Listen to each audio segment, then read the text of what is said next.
Hello friends, welcome to the new episode of my channel. আমি অরিত্র। এখন এই ভিডিওর মধ্যে আমরা দুটো বিষয় নিয়ে কথা বলবো। একটা হচ্ছে যে সিকান্দারের যে টিজার, তার একটা এক্সটেন্ডেড কাট, সেটা হলে চালানো হচ্ছে। তো সেটা এখন সোশ্যাল মিডিয়াতে বিশাল ভাইরাল হয়ে পড়েছে, হলের যে ক্লিপস গুলো। তো সেটার ব্যাপারে কথা বলবো। এবং দ্বিতীয় কথা বলবো হচ্ছে বরবাদের প্রথম গান আসছে, যে গানটার নাম হচ্ছে দ্বিধা বলে। তো সেই গানটা আসতে চলেছে। তো সেটার একটা টিজার মেকার্সরা ড্রপ করেছে। এখনো তারা জানায়নি যে এক্স্যাক্টলি, মানে কামিং সুন লেখা আছে, কবে এক্স্যাক্টলি গানটা আসছে সেটা তারা জানায়নি। তো সেটার কিরকম লেগেছে টিজারটা, সেটা রিয়াকশন দেবো। প্রথমে যদি বরবাদের দ্বিধা বলে গানটার টিজার নিয়ে কথা বলি, তো দেখুন, প্রথমে যদি মিউজিক নিয়ে কথা বলি, এটা প্রীতম হাসান করেছে। প্রীতম হাসান এবং শাকিব খান আগে বিশাল বড় হিট দিয়েছে তুফানের ক্ষেত্রে, উড়াধুরা। এবং আমরা এটার ক্ষেত্রেও আমার মনে হচ্ছে এই গানটাও খুব ভালো হবে। এবং যেটা নুসরাতের আমরা শুনেছি যে আইটেম সং থাকতে চলেছে, সেটাও মোস্ট প্রবলি হয়তো প্রীতম হাসানই দিয়েছে আর কি, মানে মিউজিক দিয়েছে আর কি। লেটস সি সেটা কিরকম হয়, সেটার জন্য ওয়েট করে আছি।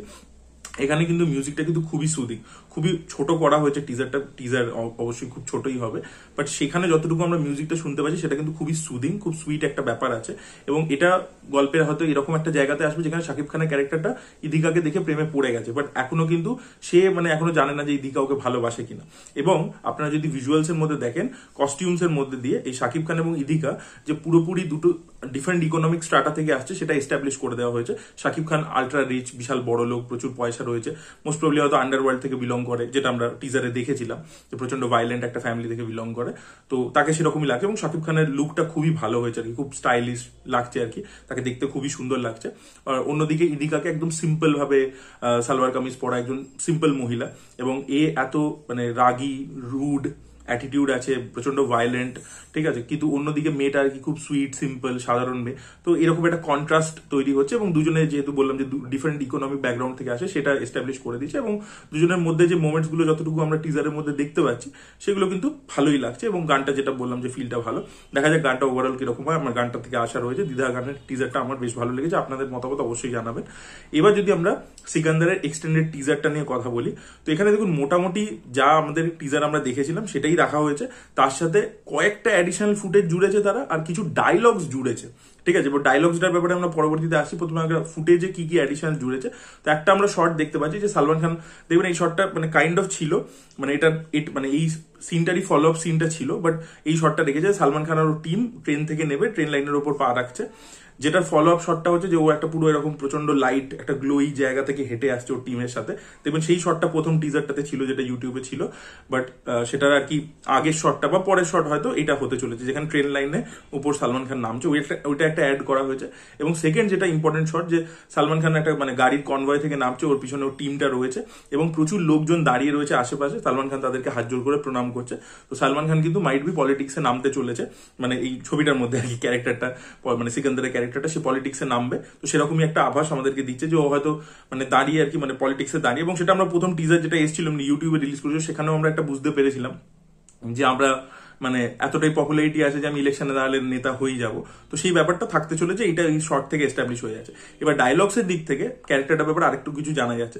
কালকে যে গানটা বেরিয়েছিল বাম বাম বলে, সেটা আমি একটা ব্রেকডাউন মতো করেছিলাম। তো সেখানে আমি একটা স্টোরি প্রেডিকশন করেছিলাম। সেখানে আমি বলেছিলাম যে রশ্মিকার ক্যারেক্টারটা মারা যেতে চলেছে, এবং সেটা আর কি ওই গানটার মধ্যে দেখে বোঝা যাচ্ছিল। আমি প্রেডিক্ট করছিলাম, আপনারা চাইলে ভিডিওটা দেখতে পারেন, কালকেই ড্রপ করেছি। তো সেখানে কিন্তু সেই ব্যাপারটা কিন্তু এখানে একটা এস্টাবলিশ হচ্ছে, একটা কানেকশন পাওয়া যাচ্ছে। সালমান কিন্তু বলছে যে আমি আমার বউয়ের জন্য সবকিছু করতে চলেছি, আমি বউয়ের জন্য লড়াইটা করবো। তো মাইট বি, আর আমরা যে আপডেটটা পেয়েছিলাম যেখানে একটা মেডিকেল ইস্যুর ব্যাপার থাকতে চলেছে, তো কোনো একটা মেডিকেল কন্ডিশনের জন্য রশ্মিকার ক্যারেক্টারটা, তাকে হয়তো সালমান বিয়ে করবে এবং সে হয়তো গল্পের একটা জাংশনে গিয়ে মারা যাবে, এবং সালমান তারপরে তারই বদলা নিচ্ছে, এবং সেই বদলাটা নেওয়ার জন্য ইলেকশনে দাঁড়িয়েছে, ঠিক আছে। ওই সিস্টেমটাকে পুরো ক্লিয়ার করছে, বিকজ এটার পিছনে হয়তো মেডিকেল মাফিয়া আছে যেটা পুরোপুরি সাপোর্ট দিচ্ছে সত্যরাজের ক্যারেক্টারটা, মাইট বি এটা হতে পারে। তো সেই ব্যাপারটা ক্লিয়ার হয়ে গেছে যে রশ্মিকা ওর বউয়ের ক্যারেক্টার ওয়াইফ হবে এবং সে মারা যাবে। এই ব্যাপারটা একটা আভাস কিন্তু এই এক্সটেন্ডেড কাটের ডায়লগটা থেকে বোঝা যাচ্ছে।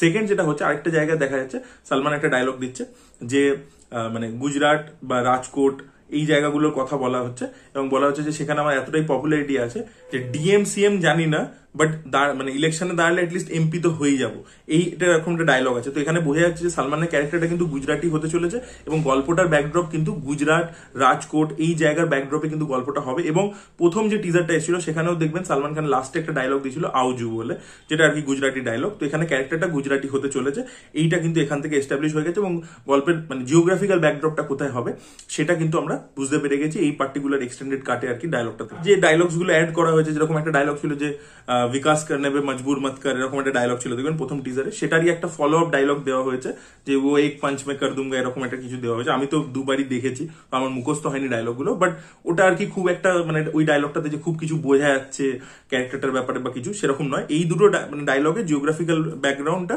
এবং রাশ্মিকার ক্যারেক্টারটা সম্পর্কে বোঝা যাচ্ছে, তাই জন্য ওই দুটো নিয়ে ডিটেলে কথা বললাম। বাট বাকি যে কয়েকটা এদিক ওদিকে ডায়লগ অ্যাড করেছে সেগুলো আর কি ওই পাঞ্চ লাইন টাইপের আর কি, সেগুলোকে অ্যাড করেছে আর কি।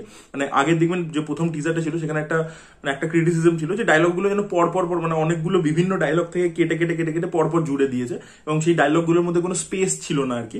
বাট সেটা কিন্তু এবারে হচ্ছে না, এবারে কিন্তু ডায়লগ গুলোকে যেভাবে দিয়েছে ওটা সিনটার সাথে যাচ্ছে। তো সেইভাবে আর কিছু কিছু পার্টিকুলার আরো কিছু অল্প বিস্তর শর্টস লাগিয়েছে, মানে সালমান খান একটা ঘুষি মারছে এরকম একটা শর্ট আছে। তো সামান্য কিছুই চেঞ্জেস করেছে, প্রচন্ড যে বিশাল চেঞ্জ করে দিয়েছে এবং একটা পুরো নতুন ভার্সানই আমরা দেখতে পাচ্ছি তা নয়।